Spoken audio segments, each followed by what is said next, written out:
Above, Lagos traffic, chaos, millions rushing to somewhere they need to be. Horns blaring, engines roaring. The city that never stops moving. Below, a secret city where the forgotten built their own world from nothing. Beneath Obalende Bridge, in the shadows where sunlight barely reaches, dozens of people live, work, dream, completely invisible to the millions driving overhead. They are the mechanics and artists, the hustlers and survivors, the ones Lagos forgot, but who refuse to disappear. His name is Tosin Adewale, 22 years old, mechanic's apprentice. Home, beneath concrete and steel, surrounded by the thunder of passing wheels. Every morning, he looks up through the slits in the bridge and says the same thing. One day, I'll live on the other side of these wheels. This is the story of the city beneath the city, where survival is an art form, where strangers become family, where dreams persist in places we're taught not to look. If you've ever wondered about the lives we drive past without seeing, stay with me. This story will change how you see everything. Tosin came from Osun State with 3,000 Nigerian nairas, a backpack, and a phone number scrawled on paper. He was 16. The promise of Lagos had reached his village the way it always does, through stories of uncles who made it, cousins who sent money home, the mythical city where hard work guaranteed success. His father, a mechanic in their small town, had taught him everything about engines. In Lagos, his father said the night before Tosin left, "This skill will feed you. Just find your Uncle Deli. He'll help you start." The journey took 8 hours by bus. When Tosin arrived at Jibowa Motor Park, the city hit him like a wall of sound and movement. Millions of people, all knowing exactly where they were going. He called his uncle's number. Disconnected. He found the address written on the paper. The building had been demolished 2 years ago. First night in Lagos, sleeping on a bench in the motor park, backpack clutched to his chest, watching people with homes to return to. When dawn came, he walked, asking questions, looking for work. Mechanic shops told him they had enough apprentices. Construction sites said come back tomorrow, which meant don't come back. He wasn't alone in this experience. Lagos is full of people whose arrival stories sound identical. The promised connection that doesn't exist. The job opportunity that evaporated. The family member who moved and left no forwarding information. Dreams colliding with reality in the cruelest possible way. By the third day, Tosin met others like him. Young men from Oyo, Ekiti, Delta, all chasing the same mirage. They gathered under Obalende Bridge because someone told them it was safer than sleeping exposed. First time in Lagos, an older man asked him, "You'll learn. How do people end up under a bridge?" The answer is simpler and more complicated than you think. Work opportunities that evaporated overnight. Family connections that failed or never existed. Rural poverty, so severe that returning home means admitting defeat and bringing another mouth to feed. The choice isn't between comfort and the bridge. It's between the bridge or sleeping somewhere even more dangerous, even more exposed. The bridge offered pragmatic advantages, protection from rain, proximity to busy markets where hustling was possible, a community that understood survival. It wasn't home, but it was shelter. And in Lagos, shelter is currency. The bridge didn't choose them. They chose survival. Tosin's first week under Obalende taught him the unwritten rules. Respect the invisible boundaries. Each person's sleeping area might only be a few square meters, but it's theirs. Share information about police movements. Women and children get priority during raids. If someone's sick, everyone contributes something, even if it's just 20 Nigerian nairas. What saved Tosin was the one thing that traveled with him from Osun State, his skill. Engines. Electrical systems. The knowledge his father had transferred through years of working side by side in their small village shop. Under the bridge, that knowledge became currency more valuable than money. At any given time, 40 to 60 people live under Obalende Bridge. The population rotates, some move on, some disappear. New faces arrive. But the community persists, organized by unspoken rules and mutual necessity. There's incredible diversity in the stories that converge here. Hawkers who sell everything from phone chargers to packaged snacks in traffic. Runaway teenagers escaping abuse, or impossible rural poverty. Street artists who do spray paint commissions for 500 Nigerian nairas. Women running micro-businesses. Mom Ngozi with her Accra stall, Auntie Kemi who mends clothes, Sister Blessing who repairs cracked phone screens with techniques learned from YouTube videos watched in internet cafes. Day laborers sleep here because even working every day doesn't generate enough for rent anywhere in Lagos. A room in the cheapest neighborhood costs 50,000 Nigerian nairas per year. When you make 1,500 Nigerian nairas on a good day and 500 Nigerian nairas on a bad day, and you need to eat, send something home, save for emergencies, rent becomes impossible mathematics. The unwritten rules govern everything. Respect others' space. Each plot is marked invisibly, but understood completely. Share information about police movements. Someone's always watching, always warning. Women and children get priority during raids. Men scatter first to draw attention away. If someone's sick, everyone contributes. Not because of altruism, but because next week it might be you lying there fevered and helpless. Have you ever been part of a community that society ignored, but that saved your life anyway? Tosin's innovation changed his status under the bridge. Using skills learned from his father and materials salvaged from dump sites, he built a generator from scrap metal, salvaged copper wire, and a motor from a broken washing machine. It took him 3 weeks. When he finally got it running, the sound brought people running. In Lagos, a charged phone is survival. It's how you find work, contact family, access the internet, stay connected to the possibility of something better. Tosin charges phones for 50 Nigerian nairas to 100 Nigerian nairas, depending on battery size.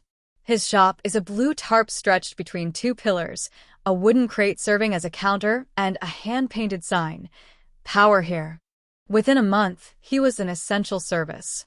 People came from other parts of the market specifically to charge with him because he was reliable, his prices were fair, and he didn't steal phones, a reputation worth more than gold under the bridge.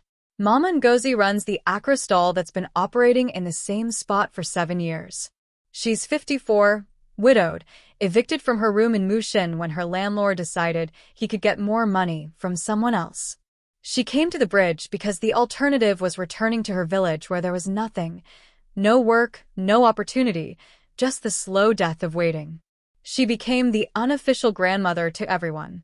The mediator when disputes arise. The memory keeper who remembers everyone's village, everyone's story, everyone's dream. When someone disappears, arrested, trafficked, or just moved on without saying goodbye, Mom Ngozi lights a candle from her cooking fire and says a prayer. Nobody asked her to do this. She just does. Kamsi is 19, a street artist with talent that should have put him in galleries, but instead puts him under bridges. He paints murals on the concrete pillars, abstract designs, portraits of people who pass by, messages in Igbo and Yoruba and Pidgin English. His dream is simple and impossible, a gallery exhibition. Recognition as a legitimate artist, not just a street boy. Proof that talent isn't limited by address. They had nothing, so they gave each other everything. Dawn under Obalende Bridge comes at 5:30 a.m. when Lagos begins its daily resurrection. The roar of traffic above intensifies from a murmur to a constant thunder. People stir in the shadows, rolling up sleeping mats. Keep them dry, keep them safe, because replacing them costs money nobody has. Mama Ngozi lights her oil stove first, the smell of frying akara becoming the bridge's morning alarm clock. Tosin checks his generator, testing connections, making sure everything survived the night. People leave for day labor, construction sites in Lekki, markets in Yaba, anywhere that might hire for the day. The morning economy begins. Some hustle in traffic, selling pure water sachets, tissues, phone credit cards to drivers trapped in gridlock. Others go scavenging, finding materials to sell to scrap dealers or use for repairs. Services emerge, shoe shining for 50 Nigerian nairas. Phone charging. Small repairs. Everyone working toward the same calculation. Survive today. Save something for tomorrow. Tosin's morning customer flow is steady. Office workers whose phones died overnight. Market women who need their phones charged before the day starts. Students checking results or assignment deadlines. He collects 50 Nigerian nairas here, 100 Nigerian nairas there. By noon on a good day, he might have 1,500 Nigerian nairas. On a bad day, 600 Nigerian nairas. Afternoon brings crushing heat. People retreat deeper into the bridge's shadows, seeking any relief. This is when stories get shared. Villages remembered. Languages mixing into the bridge's own dialect. Yoruba, Igbo, Pidgin English, creating something entirely new. Drop a comment. Do you know someone whose struggle looks invisible but whose strength is undeniable? Evening transforms everything. Fires flicker in cut oil drums, cooking smoke mixing with exhaust fumes from above. Someone's phone plays music, Afrobeats, gospel, highlife, and the sound competes with traffic noise. Children who should be in school do homework by firelight, using textbooks borrowed from sympathetic teachers or found in trash bins. The storytellers emerge at night. Old men who remember their villages before poverty drove them away. Women who speak of husbands lost to accidents or illness. Young people trading dreams like currency. When I make it, I'll do this, and one day, I'll have that. Tosin's evening ritual is sacred. He counts the day's earnings carefully. Today, 1,800 Nigerian nairas. He adds it to the 58,000 Nigerian nairas he's saved, hidden in 3 different locations, because keeping everything together is too risky. His calculation is precise. 250,000 Nigerian nairas needed to complete his apprenticeship, buy proper tools, and pay deposit on a small shop space. At this rate, 2 more years. Maybe less if opportunities come. Maybe more if disasters strike. But he does the math every night anyway. Because the math means it's possible. And possible is enough. Lagos is 8 million people, and somehow it's the loneliest place on earth. Unless you live under Obalende Bridge, where loneliness isn't allowed because survival requires connection. Tosin and Kamsi's friendship formed naturally, the mechanic and the artist, different dreams but identical determination. Late nights when the bridge finally quiets, they talk about futures they're building from imagination and will. Kamsi describes the gallery exhibition he'll have someday. White walls, his paintings properly lit, people who see him as an artist rather than a street boy. Tosin describes his shop, organized tools on clean walls, apprentices he'll pay fairly, customers who come because of his skill, not his cheap prices. What's the first thing you'll do when you make it? Kamsi asks one night. Send money home. Tosin answers immediately. My mother's been farming someone else's land her whole life. That stops. And you? Tosin asks back. Paint something beautiful that nobody needs to survive. Kamsi says. Just beauty for its own sake. Mama Ngozi watches these young men plan their futures and offers wisdom earned through decades of survival. The bridge is not your home. But the people here are your family. Don't forget that when you leave. She remembers everyone's story. When someone disappears, arrested in a raid, taken by traffickers promising restaurant work, or simply not waking up one morning, Mama Ngozi lights her candle and remembers them aloud. Their name, their village, their dream. Because if nobody remembers, it's like they never existed at all. The collective care system operates invisibly, but powerfully. When Tosin caught malaria during the rainy season, shivering despite the heat, Mama Ngozi made him peppery soup and forced him to drink it even when he insisted he was fine. Others covered his charging station, collecting money and returning it to him when he recovered. Nobody asked for repayment, because next month, it might be you lying there fevered and desperate. When police confiscated Kamsi's spray paint supplies during a raid, everyone contributed 100 Nigerian nairas to replace them. 47 people giving 100 Nigerian nairas each equals 4,700 Nigerian nairas, enough for new cans and brushes. The gesture wasn't about the money. It was about saying, your dream matters. We see you. When a new girl arrived at the bridge, maybe 16 years old, eyes wide with terror and fresh trauma, the women surrounded her immediately. Fed her, protected her, asked no questions until she was ready to talk. That night, Mama Ngozi gave up her sleeping spot, the driest, safest location, and took a worse position herself. Why? Someone asked her. Because I remember being that girl, Mom Ngozi said simply. And someone helped me. We don't break the chain. They had nothing, so they gave each other everything. The unspoken understanding that governs the bridge. We're all one disaster away from nothing. One illness, one arrest, one bad day from losing what little we've built. So we hold each other up. Because tomorrow it might be you who needs holding. Birthdays get celebrated with shared jollof rice. Victories, someone getting a day job, making a sale, receiving money from home, are celebrated louder than in the mansions above. Losses are mourned deeper than society notices, because under the bridge, every life counts. The bridge is not romantic. Anyone telling you otherwise is lying. The bridge is dangerous in ways both obvious and insidious. Lagos' rainy season brings floods with no warning system for people living below.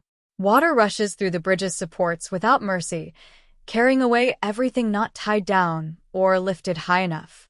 One night during heavy rain, Tosin climbed the bridge pillars and clung there for 2 hours, watching his generator, 3 months of work, his entire business, disappear into the churning water below.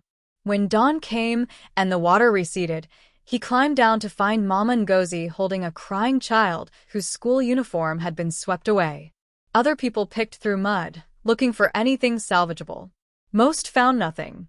Tosin rebuilt his generator from new scraps. It took another month. Every time they knock us down, he said while rewiring the motor, we come back stronger. But his hands shook while he said it, betraying the trauma of watching your entire world disappear in 20 minutes. Police raids come usually at 3 a.m. when resistance is minimal. Operation Clear the Street, making Lagos look presentable for investors who will never see the people they're displacing. Batons. Threats. Confiscations of tools and goods that represent people's entire livelihoods. You're making the city look bad, officers say, while destroying the only homes people have. People scatter during raids, reuniting hours later in different locations to count who's missing. Ibrahim the phone seller, arrested one night, never seen again. Young girl named Blessing, approached by well-dressed men promising restaurant work in Victoria Island, disappeared. Old man everyone called teacher just stopped waking up one morning, his body removed by morning cleaning crews before anyone could claim it. Violence comes from above, too. Objects thrown from passing vehicles, bottles, food waste, sometimes rocks, just for entertainment. Harassment from police who take settlement fees of 500 Nigerian nairas or 1,000 Nigerian nairas to allow people to stay. Territorial disputes with other groups who want access to the same lucrative charging and selling locations. Yet morning always comes. People rebuild. New faces replace old ones. The cycle continues because the alternative, giving up entirely, isn't survivable. Every person under Obalende Bridge carries a dream. Not idle fantasy, but carefully calculated plans built from observation and determination. Tosin's vision is precise. A proper mechanic shop not under a bridge but in a real building with walls and a roof. Tools organized on clean walls, not scavenged, but purchased new. Apprentices he pays fairly, treating them the way he wished he'd been treated. A sign with his name on it. Customers who come because of his skill, not because he's the cheapest option. And sending money home. Enough that his mother stops farming someone else's land. Enough that his younger siblings don't have to make the same desperate journey to Lagos that he made. I want my mother to rest, he says. She's 52, and her hands look 70. That ends when I make it. Kamsi dreams of walking into a Victoria Island gallery, not as someone asking for work or selling spray paint services, but as an invited artist. His paintings on white walls with proper lighting. People seeing them and understanding that he's not a street boy who does art, but an artist who happened to be born in circumstances that made streets his gallery. I want people to see my work and not ask where I live, Kamsi explains. I want them to see the art first. The person second. The circumstances never. Mama Ngozi's dream is simpler and somehow more moving because of its simplicity. A room, she says, with a door that locks, and a bed off the ground. I'm 54 years old. I just want to sleep one night without worrying someone will take my things or that rain will come. Hit subscribe if you believe dreams don't require addresses. They just require determination.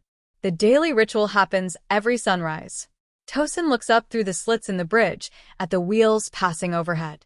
Cars full of people going somewhere, doing something, being someone in the world that exists above. He watches them and says his mantra. One day, I'll live on the other side of these wheels. Not if, when, not hope. Certainty.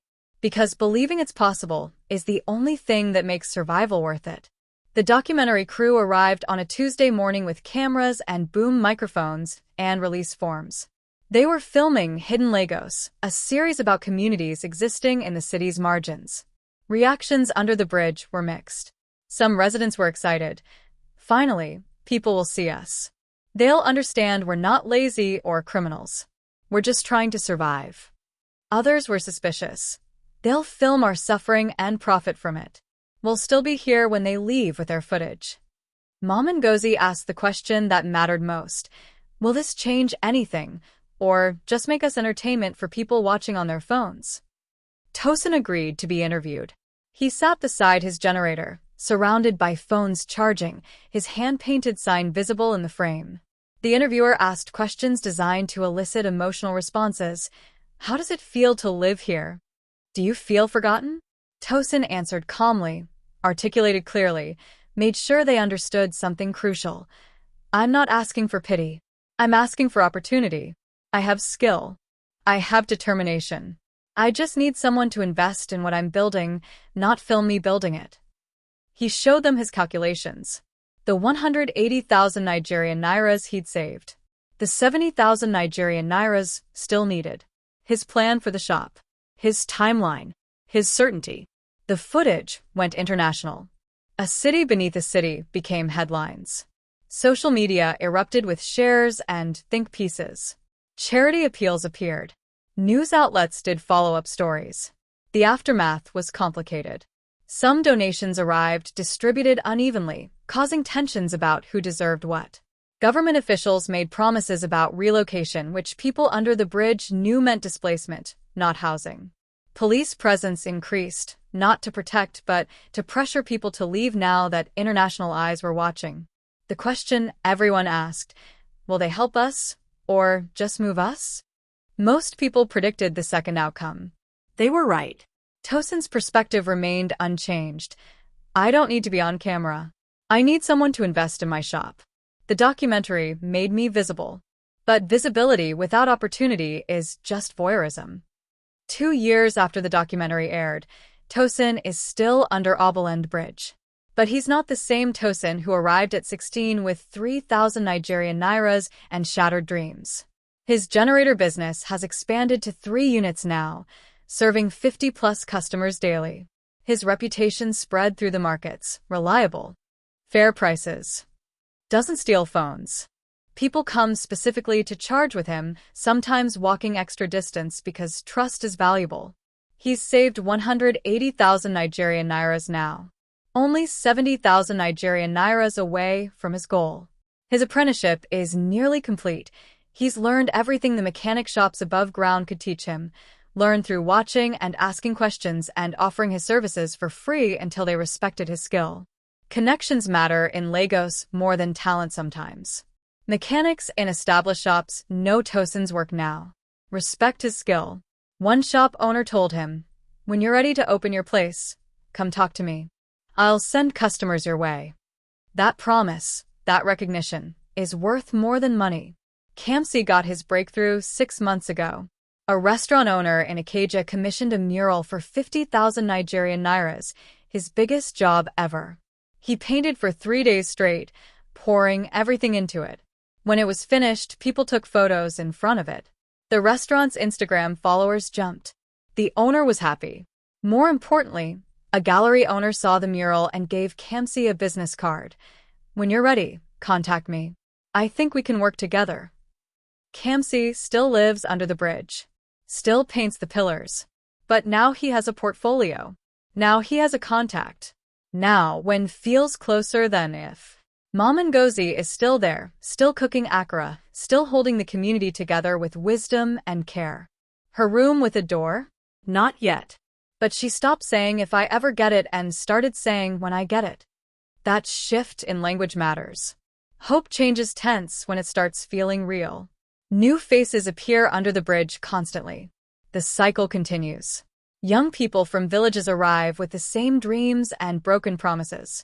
Tosin mentors them now the way older residents mentored him when he arrived lost and terrified. The bridge is temporary, he tells them. Your dream is permanent. Don't forget which is which. The community evolved. More organized. More connected. More resilient. Not because of external help. The documentary changed nothing structurally, but because they built it themselves, stone by stone, day by day, relationship by relationship. The bridge is still there, spanning traffic and connecting parts of Lagos that never meet. The people are still there, building worlds from scraps and refusing to disappear despite every effort to erase them. What Obalende teaches us, what Tosin and Mom Ngozi and Kamsi and dozens of others teach us, is that survival is an art form perfected in the margins. That community isn't about location, but about commitment. That dreams don't require permission or perfect conditions. That humanity persists in places we're taught not to look. The larger truth is that stories like Tosin's exist in every major city on Earth. Lagos, yes, but also Nairobi, Johannesburg, Accra, Kingston, Atlanta, everywhere. People building worlds beneath bridges, in abandoned buildings, in tent cities, in margin society pretends don't exist. Invisible to those who drive over them, past them, through them. We pass by people every single day whose full stories we will never know, whose struggles we won't see, whose dreams we won't hear. And most of the time, we don't even realize we're passing them. But they're there, building, Dreaming. Persisting. creating community and meaning and hope in places that weren't designed for any of those things. Tosin still charges phones under Obalende Bridge, still saves money, still does his calculations every night, still looks up through the bridge, slats every sunrise at the wheels passing overhead. One day, I'll live on the other side of these wheels, he says. Like he's been saying for 6 years now. And you know what? He will. Because survival this long, with this much determination, with this much community, that's not luck. That's skill. That's strength. That's certainty made manifest through daily choice. If this story moved you, hit subscribe. We're telling stories about Black lives, African lives, lives that matter even when the world looks away. Stories about people building worlds from nothing. Stories about communities that society ignores, but that save lives every single day. Drop a comment. Have you ever driven past someone whose full story you'll never know? What would change if you saw them? Really saw them? Share this with someone who needs to remember that struggle doesn't equal worthlessness. That survival is its own form of success. That dreams persevere in places people aren't supposed to dream. Tosin still looks up through those bridge slats every sunrise, watching the wheels pass, counting his money, building his future from scraps and skill and unbreakable determination. One day, soon, he'll live on the other side of those wheels. He'll drive across that bridge in a car of his own, on his way to the shop with his name on it. And when he does, he'll remember everyone still looking up, still building, still dreaming beneath the concrete and steel. Because that's what survival teaches you. Not to forget where you came from, but to never stop believing you deserve better.